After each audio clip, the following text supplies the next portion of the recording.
नमस्कार दोस्तों, स्वागत है आप सभी का। सच्ची श्रद्धा से कमेंट में जरूर लिखे हर हर महादेव, राधे राधे, देवों के देव महादेव सदैव आप पर अपनी कृपा बनाए रखे। दोस्तों, आज की जो कहानी है वो बहुत ही ज्ञानवर्धक और बहुत ही मोटिवेशनल है। दोस्तों, आज के वीडियो में हम बात करेंगे आखिर पत्नी की वो कौन सी 3 चीज होती है जो हर पुरुष को देखना चाहिए। दोस्तों, जो पुरुष अपने पत्नी के इन 3 चीजों को देखता है वह अपने जीवन में कभी भी गरीब नहीं रहता। उसके घर में सदैव मां लक्ष्मी का वास रहता है और मां लक्ष्मी की कृपा दृष्टि उनके ऊपर सदैव बनी रहती है।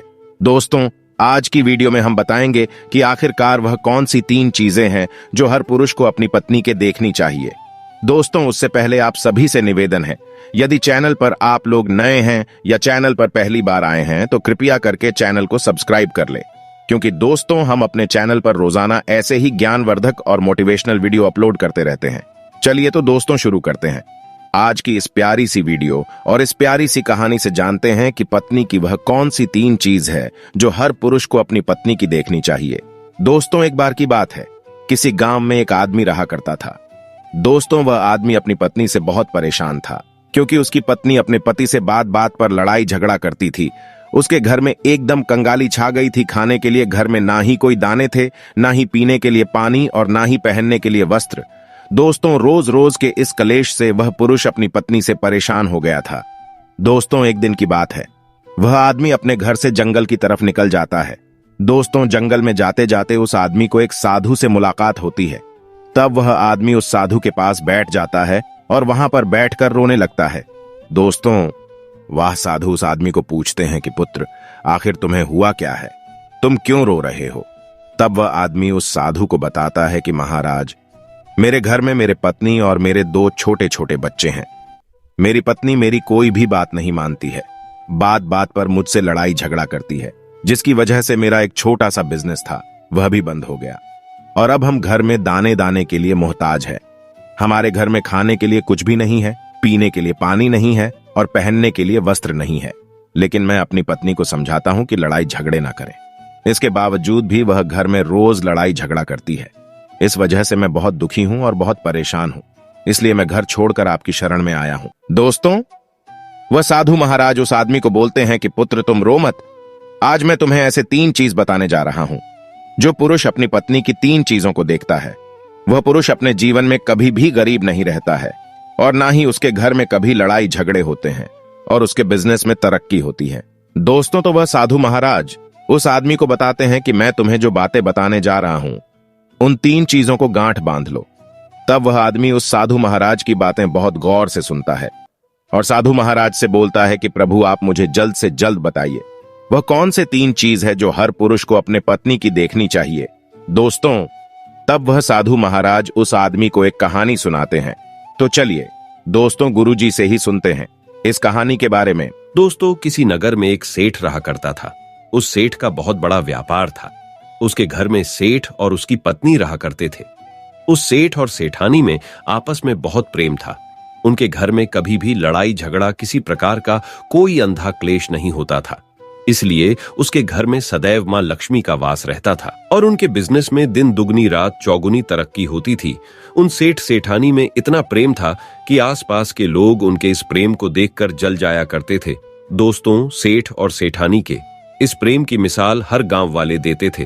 ऐसे कर करके उस सेठ और सेठानी की बात उस गांव की राजा तक भी पहुंच जाती है। दोस्तों, जब सेठ सेठानी की बात उस राजा के पास पहुंचती है तो वह राजा भी उनके प्रेम की मिसाल की तारीफ करते हैं और कहते हैं, हमारे गांव में एक पुरुष और स्त्री ऐसे भी है जिनके घर में कभी भी लड़ाई झगड़ा नहीं होते हैं। उन दोनों में आपस में इतना प्रेम है कि जितना मैं आज तक अपने जिंदगी में कभी भी नहीं देखा। दोस्तों, एक बार की बात है, वह राजा पूरे नगर में ढिंढोरा पिटवाते हैं और कहते, इस राज्य में जितने भी लोग हैं वो सभी लोग अपने अपने घर में दिया जलाकर रखेंगे।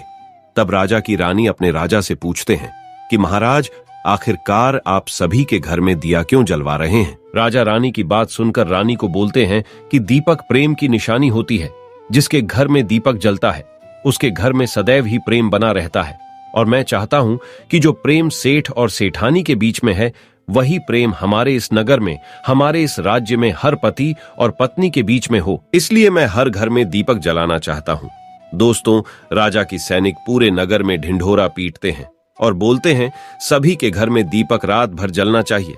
दोस्तों, राजा की बात मानकर सभी नगरवासी अपने अपने घर में दिया जलाते हैं, लेकिन जैसे ही आधी रात होती है सभी के घर के दीपक बुझ जाते हैं। लेकिन उस सेठ और सेठानी के घर की दीपक कभी भी नहीं बुझती है, क्योंकि दोस्तों दीपक प्रेम की निशानी होती है और जो सेठानी थी वह अपने घर की दीपक को सदैव जलाए रखती थी, जिससे सेठ और सेठानी का प्रेम बरकरार रहे। लेकिन दोस्तों, जो सेठानी थी वह अपनी मनमानी काम करती थी। उसका जो मन करता था वह वही काम करती थी। लेकिन सेठ को इस बात से कभी भी कोई दिक्कत नहीं होती थी, क्योंकि सेठ बहुत समझदार था। वह सोचता था कि यदि मैं अपनी पत्नी को रोक टोक करूंगा तो घर में बेवजह ही लड़ाई झगड़ा होंगे। दोस्तों, इसीलिए सेठ सेठानी की कई चीजों को और कई बातों को अनदेखा करता था। वह सेठ इसलिए अनदेखा करता था ताकि पति पत्नी में वह प्रेम और व्यवहार बना रहे। एक दिन की बात है दोस्तों, राजा और रानी अपने छत के ऊपर खड़े होकर अपने नगर का नजारा देख रहे थे और वह राजा और रानी देखते हैं कि उनके पूरे राज्य में अंधेरा था, लेकिन सिर्फ एक सेठ और सेठानी का ही गांव का घर था जहां दीपक जल रहा था। दोस्तों, तब राजा रानी से बोलता है कि देखो सेठ और सेठानी में कितना प्रेम है। सभी के घरों का दीपक बुझ गया है, लेकिन सेठ और सेठानी के घर का दीपक अभी भी जल रहा है। इसका मतलब यह है कि इस सेठ और सेठानी में बहुत ही ज्यादा प्रेम है। तब रानी अपनी राजा से बोलती है कि महाराज, सेठ और सेठानी में जो भी प्रेम है वो इसलिए है क्योंकि सेठानी समझदार है, इसलिए सेठ के घर में प्रेम है। दोस्तों, जब राजा रानी की बात सुनता है तब राजा बोलता है कि नहीं महारानी, यहाँ पर सेठ ज्यादा समझदार है, इसलिए उनके घर में कभी भी लड़ाई झगड़ा नहीं होती है। दोस्तों, रानी बोलती है कि सेठानी समझदार है। राजा बोलते हैं कि नहीं, सेठ समझदार है।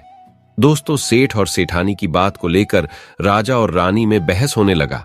तब राजा बोलता है कि देखो, हमें बहस करने की जरूरत नहीं है, क्यों ना हम दोनों उनका एक परीक्षा ले। परीक्षा में जो पास होगा वही समझदार होगा। राजा और रानी अपने बात से सहमत हो गए और उन दोनों की परीक्षा के लिए तैयार हो जाती है। दोस्तों, तब राजा अपने महल में जाता है और अपनी दासी को बुलाता है और वह अपने दासी से बोलता है, उस सेठ के पास जाओ और जो जो प्रश्न मैं तुमसे बोल रहा हूं वह तुम सेठ को बोलना। वह दासी बोलती है, ठीक है महाराज। फिर वह दासी राजा की बात सुनकर सेठ के पास जाती है। उसी समय ही सेठ की पत्नी बाजार गई थी कुछ सामान लेने के लिए। दोस्तों, तो वह राजा की दासी सेठ से बोलती है कि सेठ जी, मैं राजमहल से आई हूं, राजा साहब ने मुझे भेजा है। दोस्तों, वह सेठ उस दासी को बोलता है कि बताइए मैं आपकी क्या सेवा कर सकता हूं, आप बैठिए, मैं आपके लिए पानी लेकर आता हूं। तब वह दासी सेठ से बोलती है, नहीं सेठ जी, मैं राजा की दासी हूं, बस आपके पास राजा के समाचार लेकर आई हूं। दोस्तों, तब वह सेठ बोलता है कि ठीक है दासी, आप मुझे बताइए राजा साहब ने क्या समाचार भेजा है मेरे लिए। तो दोस्तों, वो दासी सेठ से बोलते हैं कि सेठ जी, राजा साहब ने मुझे ये बोले हैं, यदि तुम अपनी पत्नी को छोड़ देते हो तो वह तुम्हें खूब सारे हीरे और जवाहर देंगे, तुम्हें राजमहल में एक अच्छे पोस्ट पर नौकरी भी देंगे। लेकिन सेठ राजी नहीं हुए। दूसरी बात, रानी ने राजा से बोला था कि नहीं, सेठ समझदार नहीं है, सेठानी समझदार है। दोस्तों, सेठ और सेठानी के बातों को लेकर राजा और रानी में फिर से कहासुनी होने लगी। तब रानी राजा से बोलती है कि तुमने सेठ की परीक्षा ली है, मैं भी सेठानी की परीक्षा लेना चाहती हूं। तब इससे बात क्लियर हो जाएगा कि सेठ और सेठानी में कौन ज्यादा समझदार है। तो वह राजा रानी को आदेश देता है कि प्रिय, तुम भी एक बार सेठानी की परीक्षा ले लो। तब रानी अपने राजमहल से एक दास को उस सेठानी के पास भेज दिया और अपने दास से बोलती है कि जो मैं तुम्हें बोल रही हूं ये सारी चीजें जाकर उस सेठानी को बोलना। तब राजा का दास उस सेठानी के पास जाता है। इधर से सेठ अपने काम के सिलसिले में कहीं बाहर गया हुआ था। घर पर सेठानी ही अकेली थी। दोस्तों, दास मौका देखकर उस सेठानी के पास पहुंचता है और सेठानी से बोलता है कि सेठानी जी, मैं राजमहल से आया हूं, मुझे रानी साहिबा ने भेजा है। दोस्तों, तब वह सेठनी बोलती है, ठीक है बताइए, किस लिए तुम्हें रानी साहिब मेरे पास भेजा है। दोस्तों, तब वह दास सेठानी से बोलता है कि रानी साहिबा ने बोला है कि यदि तुम अपने पति को छोड़ दोगी तो वह बहुत सारे हीरे जवाहरात देंगे, और अगर तुम अपने पति को मार दोगी तो वह तुम्हें अपने राज्य का आधा हिस्सा दे देंगे।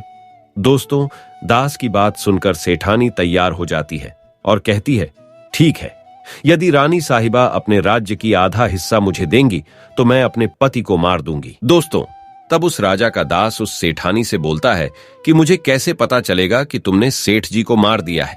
दोस्तों, तब सेठानी राजा के दास से बोलती है कि मेरे घर में जो दीपक जल रहा है वह तुम्हें दिख रहा है। तब दास बोला, हाँ दिख रहा है। तब सेठानी उस राजा के दास से बोलती है कि जब मैं अपने पति को मार दूंगी तो मैं यह दिया बुझा दूंगी तो तुम्हें पता चल जाएगा कि मैं अपने पति को मार दिया है। अब वह दास सेठानी की बात सुनकर राजमहल को वापस लौट जाता है और राजा और रानी से यह सारी बात बताता है। सेठानी की बात सुनकर रानी बहुत अचंभित हो जाती है और रानी को स्त्री जाति से नफरत होने लगती है। दोस्तों, तब वह राजा अपने सारे दास दासियों के साथ सारे सैनिकों को बुलाता है और बोलता है, देखो, मैं यह नहीं चाहता हूं कि राजा और रानी की वजह से किसी निर्दोष की जान जाए। तुम ऐसा करो, उस सेठानी के घर जाओ और उस सेठ को सारी बातें बता दो और उस सेठ को बचा लो। दोस्तों, इधर दास और दासी सेठानी के घर पर जाते हैं और सोचते हैं कि सेठानी तो सेठ को रात में मारेगी और दिया भी बुझाएगी।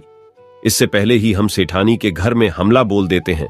दोस्तों, इधर रात भी नहीं हुई थी, शाम का समय था और जैसे ही राजा के सैनिक सेठानी के घर पर धावा बोलते हैं तो देखते हैं कि सेठ पहले से ही मरा हुआ है। दोस्तों, तब राजा और रानी के दास दासी उस सेठानी से बोलते हैं, सेठ जी तो मरा पड़ा है, लेकिन सेठ को तो तुम्हें रात में ही मारने के लिए बोला गया था। दोस्तों, तब वह सेठनी उस दास और दासी से बोलती है कि सेठ को तो मुझे मारना ही था, रात में तो मुझे दिया बुझाना था, इसलिए सेठ को तो मैंने दिन में ही जहर देकर मार दिया है। अब मेरा काम है सिर्फ दिया बुझने का। दोस्तों, वह सैनिक उल्टे पांव उस सेठ के घर से राजा के दरबार में भागें जाते हैं और राजा को सारी बातें बताते हैं। दोस्तों, राजा क्रोध से आग बबूला हो जाता है और उसको स्त्रियों से घृणा होने लगती है और वह अपने सैनिकों को भेजता है कि उस सेठानी को बंदी बनाकर लाए। तब राजा के सैनिक उस सेठानी को बंदी बनाकर राजा के राज दरबार में पेश करते हैं। दोस्तों, तब वह राजा उस सेठानी को कारावास में डलवा देता है और वह राजा समस्त स्त्री जाति से नफरत करने लगता है। दोस्तों, वह साधु इस कहानी को गांव के उस आदमी को सुनाता है। तब साधु उस आदमी से बोलता है, अब तुम्हें समझ में आ गया होगा कि स्त्री की वह कौन सी 3 चीजें हैं जो हर कोई पुरुष को देखना चाहिए। वह आदमी साधु से बोलता है कि महाराज, मुझे अभी भी समझ में नहीं आया, स्त्री की वह कौन सी 3 चीजें हैं जो हर पुरुष को देखना चाहिए। दोस्तों, तब वह साधु उस आदमी को बताते हैं कि हर पुरुष को अपने स्त्री के सबसे पहली चीज यह देखनी चाहिए कि वह कहां पर आ जा रही है। दोस्तों, जो पुरुष अपनी स्त्री की यह चीज देखता है कि पत्नी वहां पर आ रही है, वहां पर जा रही है, तो उसके घर में कभी लड़ाई झगड़ा नहीं होते हैं और वह अपनी पत्नी के ऊपर नियंत्रण कर पाता है। दूसरी चीज है, पुरुष को पत्नी के अंदर ये चीज देखनी चाहिए कि उसकी पत्नी के बोलचाल कैसी है, वह अपने पति की इज्जत कर रही है कि नहीं, अपनी पति की बात मान रही या फिर नहीं। जो स्त्री अपने पुरुष की बात नहीं मानती है, अपने पति की इज्जत नहीं करती है, वह अपने पति के साथ कुछ भी कर सकते हैं, जैसे कि उस सेठानी ने उस सेठ के साथ किया था। इसलिए हर पुरुष को अपनी पत्नी की यह चीज देखनी चाहिए। तीसरी चीज, वह साधु उस आदमी को बताता है कि हर पुरुष को पत्नी के चाल चलन जरूर देखना चाहिए। दोस्तों, जो पुरुष अपने पत्नी के चाल चलन देखता है और उसके चाल चलन पर उससे ज्यादा प्रेम नहीं करता है, उसको अपने कंट्रोल में करके रखता है, तो उसके घर में लड़ाई झगड़ा कभी भी नहीं होते। दोस्तों, जो स्त्रियां अपने घर पर मनमानी चलाती हैं और पति की बातों को नहीं मानती है, उनके घर में इस तरीके की मुसीबत आती है। दोस्तों, ये 3 बातें वह साधु महाराज उस आदमी को बताता है और फिर वह आदमी इन 3 चीजों को गांठ बांध लेता है और साधु को प्रणाम करके अपने घर पर चला जाता है। दोस्तों, मैं उम्मीद करता हूं आपको इस कहानी से बहुत कुछ सीखने को मिला होगा। दोस्तों, सच्ची श्रद्धा से कमेंट में जरूर लिखें, हर हर महादेव, राधे राधे देवों के देव, महादेव सदैव आप पर अपनी कृपा बनाए रखे। इस वीडियो को लाइक करें, अपने दोस्तों के साथ शेयर करें और हमें सब्सक्राइब करना ना भूलें। और हाँ, इस वीडियो से कोई भी सवाल है तो आप कमेंट बॉक्स में जरूर लिखें, और आपके पास कोई भी सवाल नहीं तो हर हर महादेव जरूर लिखें, क्योंकि आपके कमेंट से वीडियो बनाने का मोटिवेशन मिलता है। धन्यवाद।